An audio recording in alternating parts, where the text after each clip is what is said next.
काबिल होकर भी कामयाब न हुआ, थोड़ा और अभ्यास करूंगा मैं। बीत जाता है एक और साल यूं ही, पर एक और प्रयास करूंगा मैं। आज की इस वीडियो में आप सभी का स्वागत है। आज हम आप लोगों को स्टैटिक जीके, जो कि मोस्ट इम्पॉर्टेंट टॉपिक, जो कि डांस से रिलेटेड है, आपको पता होगा। ठीक है, इसके क्वेश्चंस बहुत ज़्यादा पूछे जाते हैं। ठीक है, और एक बात का विशेष ध्यान रहे आपको कि वीडियो को कम्प्लीटली पूरा देखना है, तभी आपके समझ में पूरा का पूरा ये टॉपिक आने वाला है। देखो, हर एक वीडियो में मैं आपको 7 जो है राज्यों में होने वाले नृत्य के विषय में बताऊंगा। ठीक है, तो इसे बिना स्किप किए वीडियो को पूरा देखना है, ताकि पूरा का पूरा वीडियो हमें पूरा टॉपिक समझ में आए। चलिए, नंबर फर्स्ट पे हम बात कर लेते हैं अरुणाचल प्रदेश की। लिखा हुआ है ऊपर, जैसा कि हाईलाइट आपको कर रहे हैं, कि state wise distribution of folk dances. ठीक है ना, स्टेट वाइज सभी के विषय में हम आपको बताएंगे। तो नंबर फर्स्ट पे हम बात कर लेते हैं यहाँ पर। ठीक है, अरुणाचल प्रदेश की। किसकी भैया? अरुणाचल प्रदेश की। जी हाँ, जब हम अरुणाचल प्रदेश की बात करेंगे तो यहाँ पर हमें ये चीज़ सीखने को मिलने वाला है कि इस यहाँ पर कौन कौन से डांसेस होते हैं। ठीक है, कौन कौन से नृत्य होते हैं। अरुणाचल प्रदेश, एक बात को समझिए, इस ट्रिक को समझने के लिए थोड़ा इस पॉइंट को समझना है। किस नाम से बना हुआ है? अरुण और आंचल। किस नाम से? अरुण और आंचल। यानी अरुण और आंचल का यहाँ पर जब एक साथ विवाह होता है, तो विवाह के पर्यंत इनकी जो बुआ जी हैं, उनसे ये दोनों रिक्वेस्ट करते हैं और ये कहते हैं कि बुआ, चलो पाको बारडो, वहाँ पोपो गाने पर छम छम करना। क्या करना? छम छम करना। वो रिक्वेस्ट करती हैं अपनी बुआ जी से कि बुआ चलो पाको बारडो, वहाँ पोपो गाने पर छम छम करना। मतलब ये जो ट्रिक है, ये अरुणाचल प्रदेश के सभी नृत्य को याद करने का ट्रिक है। बू से होता है आपका बुढ़िया नृत्य। कौन सा नृत्य? बुढ़िया नृत्य। और जो यहाँ पर वाह आपको दिख रहा है, वो होता है वांचो नृत्य। कौन सा नृत्य? वांचो नृत्य। चलो चलो, ये भी आपका एक प्रकार का नृत्य है। और पार्को, जो पाको बारडो है, देखो पाको पासी गोंगकी होता है पाको से, और बारडो से भी, बारडो एक क्या है? नृत्य, बारडो छम है। ठीक है, हो गया, आपके बारे में समझ में आ गया। और नेक्स्ट आता है पोपो। देखो, एक पो का अर्थ है पोतुंग नृत्य से, और दूसरे पो का अर्थ है पोपिर नृत्य से। ठीक है, तो कहने का मतलब, अगर आपको ये कंप्लीटली पूरा याद करना है, तो इस बात को समझना पड़ेगा, इस ट्रिक को समझना पड़ेगा कि बुआ चलो पाको बारडो, वहाँ पोपो गाने पर छम छम करना। ठीक है, एक पोपो गाना है, अगर आपको जरा से भी याद हो, उसमें अजय देवगन और संजय दत्त जी का वो गाना है, पोपो पोपो वाला।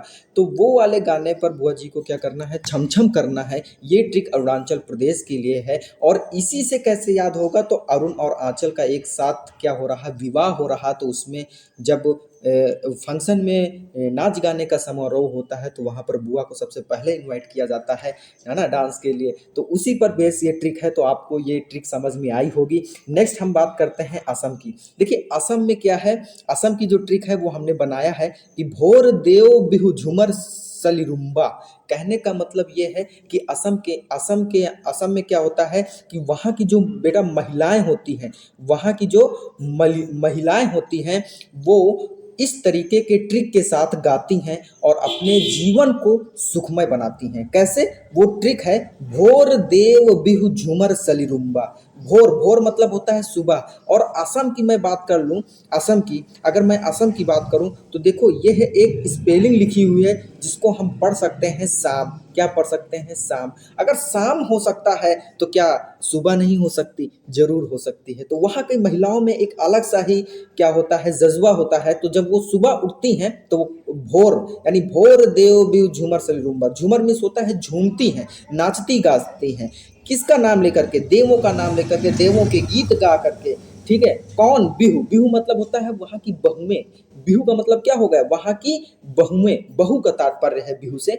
तो भोर देव बिहु झूमर सलिरुम्बा, कहने का मतलब भोर से आपका भोर ताल नृत्य हो जाएगा और देव से आपका देवधनी नृत्य हो जाएगा। और एक बात, इस ट्रिक को समझने का सबसे आसान तरीका तो ये है कि जैसे ही सुबह देखिए वहाँ की महिलाएं देवों के क्या गाती हैं, गीत गाती हैं, तो वो किस लिए गाती हैं? जीवन में क्या हो, उनको मतलब धन की प्राप्ति हो, सुख शांति बने रहे, इसलिए। तो देव के साथ क्या आ रहा है? धनी आ रहा है, तो इसलिए देव धनी नृत्य हो गया आपका। और बिहू जो है, बिहू से बिहू नृत्य है ही।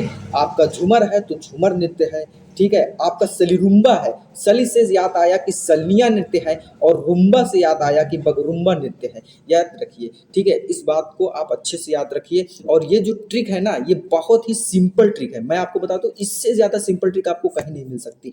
और सारी की सारी जितनी ट्रिक है ना, वो सब उन्हीं के राज्य पर डिपेंड है। आप एक बार राज्य को जरा गहराई से पढ़ लीजिए, आपको ये ट्रिक तुरंत आ जाएंगी, ठीक है। जैसे पहले वाले में देखो, जब अरुणाचल प्रदेश की हम बात कर रहे थे, इसको अलग कलर से हम इसको हाईलाइट कर देते हैं एक बार। देखिए, जब हम बात कर रहे थे यहाँ पर अरुणाचल प्रदेश की, तो हमने आपको बताया था जब अरुण और आंचल का विवाह हो रहा है तो वहाँ पर बुआ को इनवाइट किया जा रहा, तो उस पर ये ट्रिक बनी हुई है। लेकिन असम में क्या है, उसी के नाम से ही है। कैसे? देखिए, शाम होती है तो सुबह भी होगी, जाहिर सी बात है। तो वहाँ की जो महिलाएं हैं वो सुबह उठती हैं तो भोर देव बिहू झूमर सलीरुम्बा, बात समझ रहे हैं ना? तो वो देवों के गीत गा करके झूमती हैं, ठीक है, और अपने जीवन को सुखमय बनाती हैं, ठीक है। तो ये जो दोनों ट्रिक थी, ये दोनों ट्रिक याद करने के नृत्य से हैं, ठीक है। आपको अच्छे से याद हो गया होगा।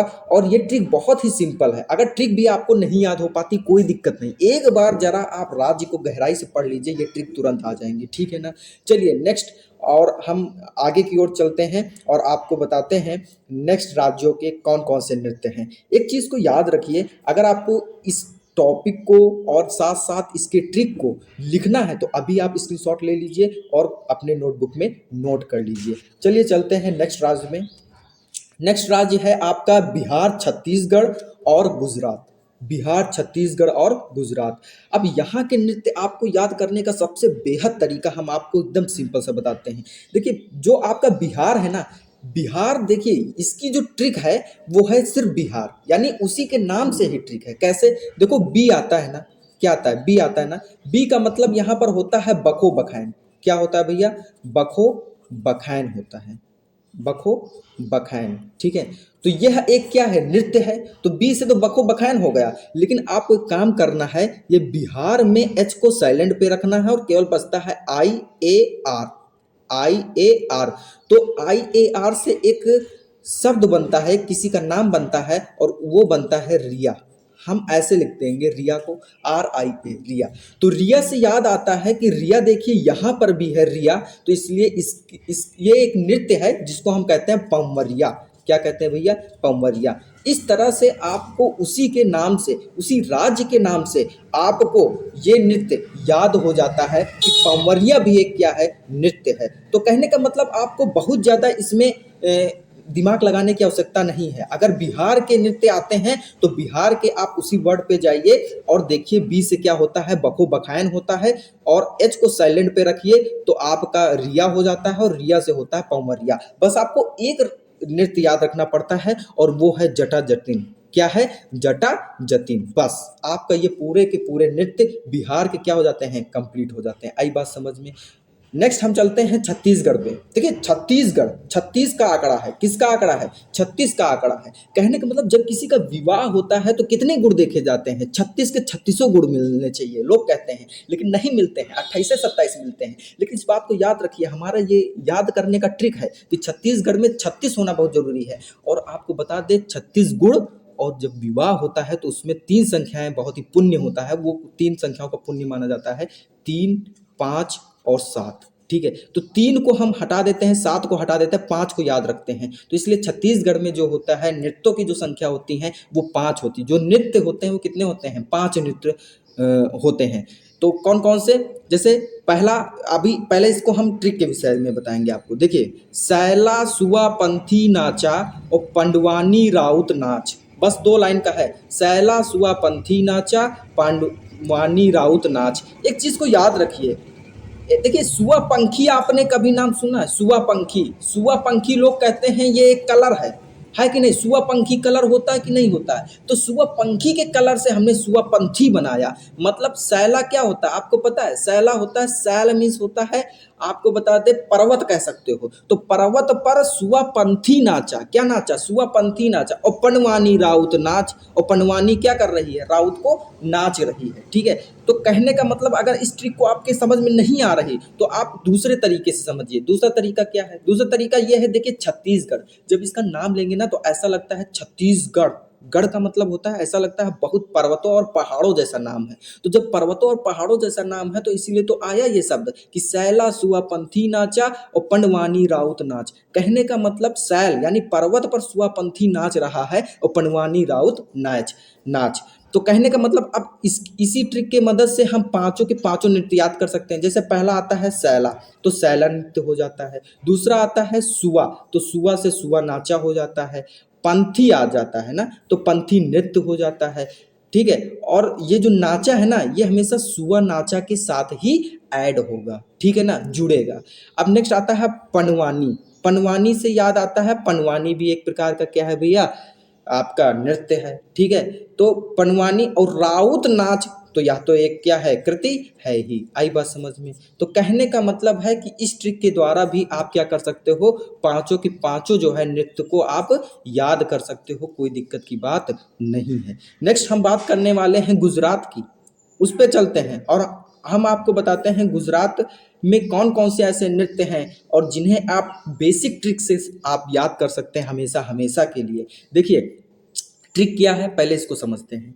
टिप हूडो पर है सवार, डांगर घर में भव पधार। बात समझ रहे हैं? गुजरात नाम से ही आपको याद हो गया होगा। गुजर बसारा, लोग कहते हैं गुजर बसारा कैसे होगा? गुजर बसारा हमारा कैसे होगा? वो भी कब होगा भैया? रात में होगा। कब होगा भैया? रात में। रात में हमारा गुजर बसारा कैसे होगा? तो बसारा करने के लिए आपको उस जगह जाना पड़ेगा। किससे जाओगे? टिप हूडो से जाओगे। ये एक घोड़े का नाम है। किसका नाम है? घोड़े का नाम है। यानी टिप हूडो पर है सवार कौन? डांगर घर में बौ बधार। आप डांगर देखिए, किसी जाति हो सकती है या किसी का नाम हो सकता है। ठीक है, आई बात समझ में? यानी दो में से कुछ भी हो सकता है। कहने का मतलब ये है कि जो डांगर हैं वो घर में भव पधार तब पधारे हैं। काहे से पधारे हैं? टिप हूडो पर है सवार, घोड़े पर वो सवार हैं और डांगर घर में पव पधार, और तब वो हमारे घर में क्या करे हैं? पधारे हैं। और पधारे में ठीक है, गुजर बसारा करना, पधारना, बाकी सब चीज़ें क्या है? एक ही हैं। आई बात समझ में? तो फिर से हम इसको थोड़ा सा हटा देते हैं ताकि आपको क्लैरिटी से दिखे। तो आगे हम चलते हैं। अब आपको बताते हैं ये जो हमने आपको ट्रिक बताया है इसे किस तरीके से आप याद कर सकते हैं। देखो टिप हूडो है ना, टिप हूडो का मतलब समझते हैं क्या है? टिप से होता है टिप्पणी, टिप से क्या होता है? टिप्पणी होता है। ठीक है, हूडो से क्या होता है? हूडो नृत्य हो जाता है। आई बात समझ में? नेक्स्ट आता है पर है को आप छोड़ दीजिए, सवार को आप छोड़ दीजिए, डांगर को याद कीजिए। तो डांगर से आपके समझ में आने वाला ये है कि जो डांगर है मतलब जो डा शब्द है उससे डांडिया होता है, और गर शब्द से क्या होता है? आपका गरबा होता है। मतलब डांग से डांडिया और गर से गरबा। ठीक है, और उसके बाद जो भव पधार है यानी भव जो शब्द है भमाई होता है। क्या होता है भैया? भव से क्या होता है भैया? भव से होता है आपका भमाई। ठीक है ना, और जो आपका धार है, धार से याद आता है कि क्या हो सकता है? तो पधार हो सकता है। क्या देखिए पूरा ही लिखा हुआ है, भव से भवाई हो गया तो पधार, तो पधार आपका क्या है? एक नृत्य है ही। आई बात समझ में? तो ये थी ट्रिक किसकी? गुजरात की। फिर से मैं पूरा क्लियर करके एक बार फिर से मैं आपको बता देता हूँ कि गुजरात की कैसी ट्रिक को आपको याद करना है। देखिए गुजरात का मतलब ही होता है बेटा गुजर बसारा करना। क्या करना? गुजर बसारा करना। मैं आपको बता दूं ऐसे बहुत से लोग हैं जब जॉब करने जाते हैं तो वहाँ पर गुजर बसारा करके अपना जीवन व्यापन करते हैं। आई बात समझ में? तो यानी गुजर बसारा करने का मतलब वो भी कब? रात में। तो भैया जाओगे ना किसी से तो जाओगे, तो वो गए थे टिपहूडो से। टिपहूडो किसी का नाम है, वो है घोड़े का, जो कि सवार लोग किस पे होते हैं? घोड़े पर होते हैं। तो इसलिए टिपहूडो जो है ये किसी घोड़े का नाम है। तो टिप हूडो पर है सवार, डांगर भगर में भव पधार। कहने का मतलब है कि टिप हूडो से आपको मैंने सारी ट्रिक के द्वारा नृत्य बता दिए कि टिप से टिप्पणी होता है, हूडो से हूडो नृत्य होता है, डांगर से जो डा शब्द आता है, डांग शब्द जो आता है वो डांडिया होता है, गर शब्द से आपका गरबा होता है, और भव से आपका जो होता है वो भवाई होता है, और पधार तो आपका एक नृत्य है ही। तो इस तरीके से आपके जो नृत्यों की जो संख्या है 1 2 3 3, 4, 5, 6, वो 6 के 6 नृत्य आपके समझ में आ जाते हैं और याद भी हमेशा के लिए हो जाते हैं। आई बात समझ में? अब नेक्स्ट चलते हैं और आपको उसमें बताते हैं कि इसकी स्क्रीनशॉट ले लीजिए और अपने नोटबुक में नोट कर लीजिए इस ट्रिक को। बहुत अच्छा है, आपको याद भी करना है और अच्छे से पढ़ना भी है, ठीक है। जब आप 2 से 3 बार इस ट्रिक को पढ़ लेंगे ना, तो आपके समझ में पूरी ट्रिक आ जाएगी। करना कुछ नहीं है, ठीक है, बस समझना है, इस बात को ध्यान रखिएगा। एक चीज़ और मैं यहाँ पर हाईलाइट किए देता हूँ, चूंकि ट्रिक बनाया है तो उसके कुछ रूल्स और रेगुलेशंस भी हैं।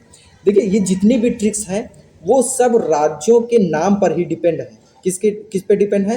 राज्यों के नाम पर डिपेंड है, ठीक है। वो चाहे बिहार हो, चाहे छत्तीसगढ़ हो, चाहे गुजरात हो। कहने का मतलब, अगर एक दफ़ा आपको ट्रिक भी नहीं याद होती ना, तो आप गहराई से राज्यों के नाम को पढ़ लीजिए, आपको मेरी ट्रिक याद आ जाएंगी कि कैसे होगा, कैसे याद होगा, ठीक है। अब चलते हैं नेक्स्ट राज्य की तरफ।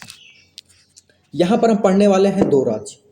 पहला होता है आपका हरियाणा और दूसरा होता है हिमाचल प्रदेश। यानी फर्स्ट है आपका हरियाणा और दूसरा है आपका हिमाचल प्रदेश। इस चीज़ को याद रखिए। देखिए, हरियाणा में क्या है, कौन कौन से नृत्य हैं, वो भी ट्रिक है और बहुत बढ़िया सी ट्रिक है। हरियाणा है ना, कहते हैं हरियाणा जो है वो नृत्य के मामले में बड़ा फेमस है, क्योंकि वहाँ पर लोग झूमते बहुत ज़्यादा हैं, चाहे हरियाणा के हो चाहे पंजाबी के हो। और आज भी इनके गाने बहुत ही फेमस हैं, ऑल ओवर इंडिया में इनके गाने बहुत फेमस हैं। बात समझ रहे हैं ना? तो हम बात करते हैं ट्रिक के विषय में। देखिए, ट्रिक है इसकी कि धमाल धूमर झूमर छठी और फाग सांग दफलून दफलूर, ठीक है। कहने का मतलब ये है कि धमाल, भाई देखिए, नृत्य करेंगे तो धमाल मचाना संभव है। धूमर झूमर छठी, छठी आपको बता दें, छठी की पूजा भी होती है, होती कि नहीं होती? अपने इंडिया में बहुत होती है और अपने हिंदू धर्म में बहुत होती है छठी की पूजा। तो छठी की पूजा हिंदू धर्म में बहुत ज़्यादा होती है। तो मैं आपको बता दूं क्या होता है कि छठी छठी जो है उनमें क्या है, धमाल धूमर झूमर छठी और फाग सांग दफलूर। कहने का मतलब है कि यहाँ पर जो झूमते हैं, यहाँ पर जो घूमते हैं, वो छठी के मतलब उनकी यादों में, उनको याद करके और उनकी गीत गा करके लोग यहाँ के झूमते हैं। और फॉग सॉन्ग द फ्लूट, देखिए फॉग लिखा हुआ है ना, फॉन्ग, फॉन्ग सॉन्ग, सॉन्ग सॉन्ग मतलब गीत है ही, और फॉन्ग, ठीक है। तो इनको क्या करते हैं, दफना देते हैं। दफनाने का मतलब इन पर ज़्यादा फोकस नहीं करते हैं। फॉन्ग सॉन्ग द फ्लूट, ठीक है। इन इस फॉन्ग सॉन्ग को दफना करके इनको एक हिसाब से अपने मस्तिष्क से हटा करके धमाल धूमर झूमर छठी, छठी के गीतों में हमेशा मग्न रहते हैं। ये इसकी ट्रिक है, हरियाणवी ट्रिक है, ठीक है। ये हरियाणा के नृत्य को याद करने की ट्रिक है। अब इस ट्रिक के द्वारा हम कैसे याद करें भैया हरियाणा के नृत्य? तो देखिए, पहला वर्ड है आपका धमाल। पहला वर्ड क्या है भैया, आपका धमाल है। तो धमाल से हमें ये याद आता है कि धमाल भी एक प्रकार का नृत्य है, आपको दिख रहा होगा। दूसरा है धूमर, तो धूमर नृत्य भी होता है, आपको कहीं दिख रहा है, ये देखिए घूमर, घूमर नृत्य है। झूमर, झूमर भी आपका नृत्य है। छठी, तो भैया देखिए छठी भी एक आपका नृत्य है। फॉन्ग, तो देखिए आपका फॉन्ग कहाँ पे है, ये देखिए फॉग, तो फॉग नृत्य भी है एक, ठीक है। और सॉन्ग यानी सॉन्ग नृत्य भी है एक। भाई बात आई समझ में नहीं? दफलूर, दफ भी है आपका एक नृत्य, एक नृत्य है आपका दफ, ये देखिए दफ नृत्य, ये दफ नृत्य है आपका। और जो आपका लूर है ना, ये भी एक नृत्य है, ये देखिए लूर नृत्य। आई बात समझ में? तो ये लूर नृत्य जो है ये लूर से चला जाता है। दफ, आप, मैं पूरा इसको जो है एक बार में क्लियर करके मैं पूरा एक लाइन के जरिए आपको मैं पूरा समझा रहा हूँ। देखिए, आपका धमाल आता है, ये धमाल आपका होगा ये धमाल नृत्य से, ठीक है। धूमर आता है, तो ये जो धूमर नृत्य है ये आपका हो गया इससे, ठीक है। आपका झूमर नृत्य है ना, ये झूमर नृत्य जाते हुए यहाँ से ये आपका झूमर नृत्य हो जाता है। छठी नृत्य, तो देखिए ये छठी नृत्य आपका ये है छठी नृत्य, ठीक है। फॉग, फॉन्ग, तो फॉन्ग जो है वो आपका कहाँ पे जाता है, ये यहाँ से उठ करके ये आपका, ये है आपका फॉन्ग नृत्य, ठीक है। आपका जो दफ दफ नृत्य होता है वो दफ नृत्य ये है आपका दफ नृत्य, और लूर नृत्य आपका ये है। तो कुल मिलाकर के आपके सारे के सारे नृत्य आपको याद हो जाते हैं, आपको कहीं पर भी कोई दिक्कत नहीं होती है। और जो हमने ये सॉन्ग के विषय में बताया, तो ये सॉन्ग नृत्य यहाँ पर चला जाता है। इस तरीके से आपके सारे हरियाणवी के में मतलब नृत्य जितने भी होते हैं वो सभी आपको एक छोटे से ट्रिक के माध्यम से याद हो जाते हैं। इसको आपको बेकायदा याद करना है और समझना भी है, और नोटबुक में अपने नोट भी करना है। नेक्स्ट चलते हैं हम हिमाचल प्रदेश की तरफ। देखिए, हिमाचल प्रदेश में जो नृत्य होते हैं उनको याद करने का ये सबसे आसान ट्रिक है। ठीक है, देखिए हिमांचल, अब इसको भी थोड़ा समझना है। हिमांचल क्या है? हिम, हिम मतलब समझते हो क्या होता है? हिम का मतलब समझ सकते हो बर्फ, क्या समझ सकते हो? बर्फ से। और आंचल एक किसी लड़की का नाम है, कह सकते हो। ठीक है, तो कहने का मतलब हिम बर्फ। हमेशा पता है क्या होता है, कुछ भी लोग पीते हो, ठीक है, एनीवे पानी हो, चाहे वो कोई भी आपकी वाइन हो, ठीक है, उसमें क्या, आपको क्या लगता है कि अगर एक गिलास पानी है तो उसमें क्या 2 गिलास बर्फ डालेंगे? ऐसा नहीं है। हिम का मतलब होता है थोड़ा, यानी थोड़ा मात्रा में लोग इसको पसंद करते हैं। तो कहने का मतलब इसकी ट्रिक थोड़ा से स्टार्ट होती है। तो इसका ट्रिक है कि थोड़ा दानो छम करें और नाटी डांडी वीर, यानी थोड़ा दानो छम करें। छम का मतलब समझते हो? छम का मतलब होता है उछलना, है ना, नाचना, छम छम करना। तो कहने का मतलब थोड़ा दानो छम कराएं और नाटी डांगी वीर। और नाटी का मतलब समझते हो क्या होता है? नाटी, नाटी का मतलब शैतानी, यानी शैतानी करते हैं। ठीक है भाई, दानों का काम क्या होता है? शैतान होते हैं ना, दानव क्या होते हैं? एक प्रकार के शैतान होते हैं ना। तो कहने का मतलब नाटी डांगी वीर।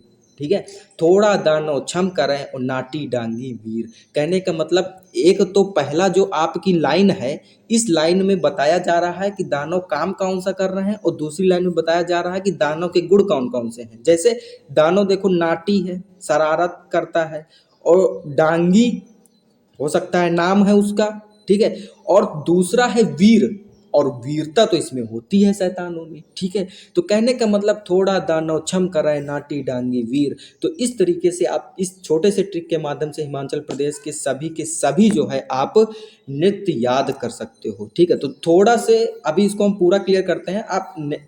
शुरू से फिर से आपको हम बताते हैं किस तरीके से इसके नृत्य याद होते हैं। थोड़ा से देखो, आपका थोड़ा नृत्य हो जाता है। दानव से आपका दानव राक्षस यानी दानव नृत्य हो जाता है। छम से आपका छम नृत्य हो जाता है। ठीक है, और नाटी से आपका जो है नाटी नृत्य हो जाता है। डांगी से आपका डांगी नृत्य हो जाता है। आई बात समझ में? तो ये आपके जो नृत्य हो गए, ये सारे के सारे नृत्य कहाँ के हैं भैया? हिमाचल प्रदेश के हैं। ठीक है, हम इसको एचपी समझ सकते हैं। ठीक है, हिमाचल प्रदेश के हैं। तो इस तरीके से आपके लगभग जो आपके 7 राज्य हैं, अभी इस वीडियो में 7 राज्यों के मैंने आपको ट्रिक बताया है, समझाया है, और याद करने का तरीका भी बताया है। तो अगर वीडियो अच्छी लगी है तो वीडियो को लाइक कर लें और चैनल को अभी के अभी सब्सक्राइब कर लें, क्योंकि टोटली जो है आपको हम स्टैटिक जीके के हर एक टॉपिक को ट्रिक के साथ क्लियर करेंगे, यानी ट्रिक के द्वारा हम आपको समझाएंगे, और कम से कम समय में छोटे से छोटे ट्रिक्स के द्वारा हम आपको पूरा का पूरा सिलेबस याद करने का प्रयास करवाएंगे। सो अगर नए हो चैनल पे तो अभी ज्वाइन कर लीजिए। ठीक है, और वीडियो अच्छी लगी तो वीडियो को लाइक कर लें, और इस पूरे जितना भी आपका टॉपिक है, जितना भी ब्यौरा है, इसको एक बार आप देख लीजिए और स्क्रीनशॉट ले लीजिए ट्रिक की विशेषकर। ठीक है, आपको याद हो जाएगा। सो आज के वीडियो में बस इतना ही। धन्यवाद।